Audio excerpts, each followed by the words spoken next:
সকাল সকাল উঠে বাসায় যাওয়ার জন্য রওনা হয়ে গেলাম। তো আসসালামু আলাইকুম এভরিওয়ান, আপনারা সবাই কেমন আছেন? আলহামদুলিল্লাহ, আপনাদের দোয়ায় আমিও অনেক ভালো আছি।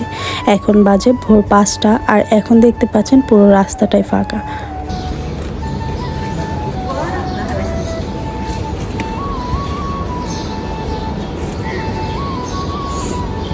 আজকে অনেকদিন পর সকালে উঠে বেশ ভালোই লাগছে, কারণ এই সুন্দর ঠান্ডা ঠান্ডা আবহাওয়া আর এই পাখির কিচিরমিচির আওয়াজ বেশ ভালোই লাগছিল আমার কাছে। তো আমরা এই সামনে যাচ্ছিলাম সিএনজির জন্য হেঁটে হেঁটে।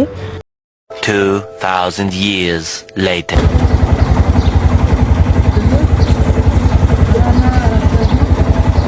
এখন বাজে 5:40। তো ফাইনালি আমরা সিএনজি পেয়ে গিয়েছি। তো আমরা আরেকটা অনলাইনে সিএনজি বুক করেছিলাম, বাট ওইটা আসেনি। এরপরে আমরা ওইটা ক্যান্সেল করে দিয়ে আমরা রাস্তা থেকে একটা সিএনজি নিয়ে নিই, কারণ আমাদেরকে অনেক দূরে যেতে হবে।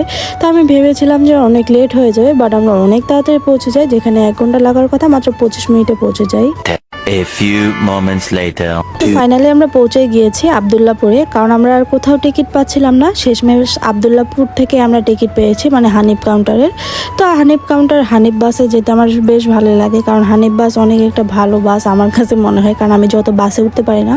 আর প্রতিবারে যাওয়ার সময় আমরা এই সামনের সিটটাই পাই। এবার আমরা ঠিক সেই সামনের সিটটাই পেয়েছি। তো এখানে এসে তো আমি প্রায় 1 থেকে 2 ঘন্টার মতো ওয়েট করছিলাম, কারণ আমরা তো অনেক তাড়াতাড়ি চলে এসেছি। তো এখানে আমি যখন প্রথমে আসি তেমন একটা ভিড় ছিল না, আর আস্তে আস্তে দেখতে পাচ্ছেন কতটা ভিড় হয়ে যায়। তো এরপরে এই যে আমাদের বাস চলে আসে 2 ঘন্টা ওয়েট করার পরে। তো বাসে ওঠার জন্য সব কিছু লাগেজগুলো রেখে দিচ্ছিলাম। তো ফাইনালি আমরা বাসে উঠেই গিয়েছি।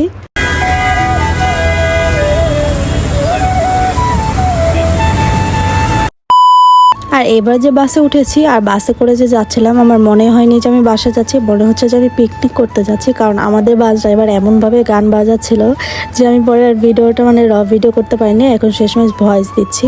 তো পরে আমি এই যে বাসে ওঠার সাথে সাথে ঘুমিয়ে গিয়েছিলাম, কারণ আমি বাসে উঠলে আমার মাথা ঘোরায়, তাই আমি একটু ঘুমালে আর কি ভালো লাগে। তবে আমি কেন জানি না, বাস বা ট্রেনে উঠলে আমার এত বেশি ঘুম আসে যে ঘুমটা আমি শান্তিতে বাসায় ঘুমাতে পারি না। একে তো আমি ঘুমাতে পারছি না, দ্বিতীয়ত এইভাবে গান বাজাচ্ছে যেটা আমার মাথা আরও বেশি ব্যথা করছিল। তো দাঁড়ান, আপনাদেরকে আমি একটু শোনাই যে উনি কীভাবে গানটা বাজাচ্ছিল।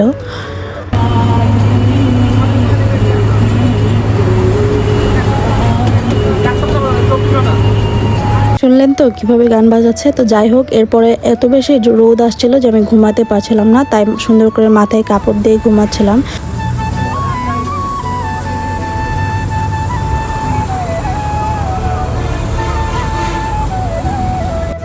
তো এই প্রথমবার যমুনা ব্রিজ আমি সামনে থেকে দেখছিলাম, কারণ এর আগেও দেখেছি। প্রথমবার বলছে এই জন্যই যে যতবার গিয়েছি প্রতিবারই রাতের বেলা গিয়েছিলাম, তাই এইভাবে ভালোভাবে দেখতে পাইনি।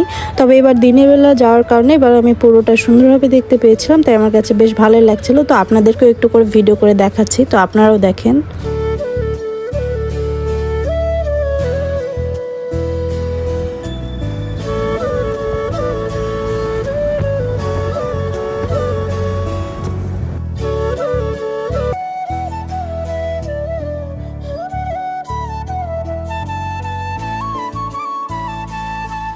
তো ফাইনালি আমাদের বাসটা 25 মিনিট একটা ব্রেকের জন্য দাঁড়ায়। তো সেখান থেকে আমি একটা আইসক্রিম আর পানি খাই, কারণ এই গরমে বেশি কিছু খেতে মন চাচ্ছিল না।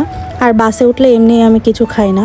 তো এইগুলো খেয়ে শুধু বাসে উঠবো, কারণ আমাদের অনেক দূরে জার্নি, প্রায় 10 থেকে 11 ঘন্টার। তো আজকের বাসটাতে বেশি খারাপ লাগেনি, কারণ এইভাবে গান বাজাচ্ছিল যে মনে হচ্ছিল আমরা পিকনিকে যাচ্ছিলাম। তো শেষমেশ আমরা বগুড়া থেকে দই নিয়ে নিই 4 কেজির মতো, কারণ বগুড়া শেরপুরের দইটা অনেক বেশি ভালো লাগে আমার কাছে।